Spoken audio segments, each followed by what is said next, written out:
Isang pinagpalang araw sa inyong lahat. Tayo po ay magninilay sa salita ng Diyos, ang pinagmumulan ng awa at tawa ng ating buhay, ang salitawa. Nakakawalang ganang sumunod sa mga taong magaling lamang sa salita.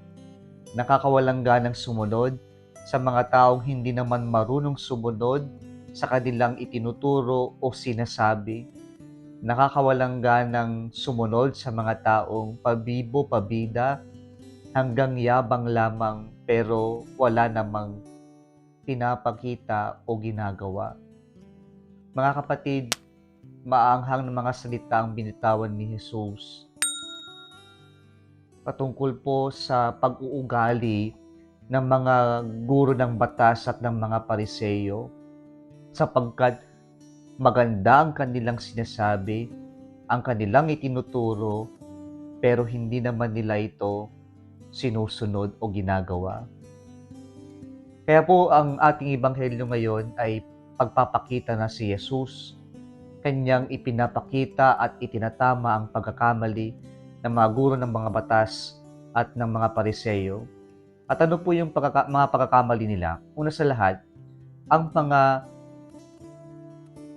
guro ng mga batas at ng Pariseyo ay mga hambog, mataas ang tingin sa kanilang sarili. Yung attitude na I am holier than thou, kung saan sa sobrang taas ng kanilang tingin sa kanilang sarili, bumababa ang tingin nila sa kanilang kapwa-tao. Sila lang ang karapat-dapat at ang iba ay mahina, ang iba ay madumi, ang iba ay makasalanan. Napakapangit na pag-uugali, masyadong mapagmataas.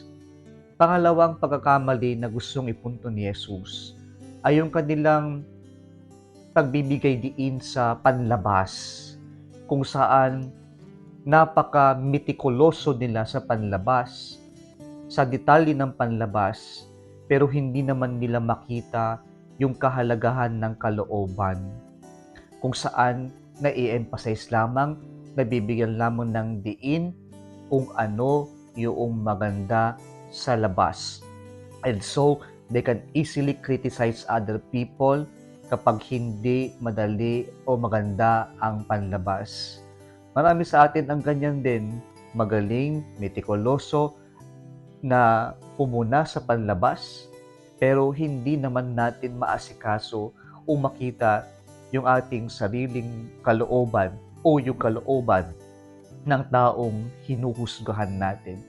At ang pangatlo na gustong itama ni Jesus ay yung kanilang kagustuhan lamang na mapuri, mapasikat, mapalakpakan.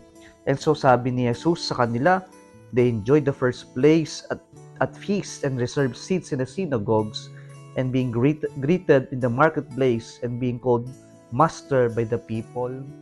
Marami sa atin yung ganito, yung nais, yung pinapalakpakan, yung hinahangaan, yung pakiramdam natin, inaangat tayo ng ibang tao, tinitingala tayo ng ibang tao, gusto natin sumikat at magpasikat.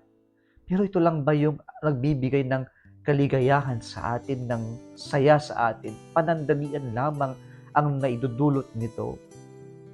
Kaya ang tinuturo sa atin ng Panginoon ay pagpapakumbaba at pagiging totoo sa ating sarili. Na kapag tayo ay gumagawa ng isang bagay, hindi lamang ito pakitang tao, hindi lamang siya for show. Pero kapag gumagawa tayo ng mabuti, ng tama, dapat ito'y bukas sa ating kalooban, o kaya naman ito ay totoong nanggaling sa atin. At yung kahalagahan ng pagpapakumbaba, pinapaalala sa atin ng Diyos na ang lahat ng bagay ay mula sa Kanya, wala tayong may pagmamayabang. Kaya po sana wag nating agad-agad husgahan yung ating kapwa-tao at magmayabang na porket nakapag-aral tayo, nakapag-masteral, nakapag-doctorate, mataas ang posisyon natin sa lipunan, ay basta-basta na lang tayong aalipusta o manliliit o tatapak ng ibang tao. Napakahalaga mga kapatid na matuto pa rin tayong magpakumbaba We remain grounded despite of all achievements that we have.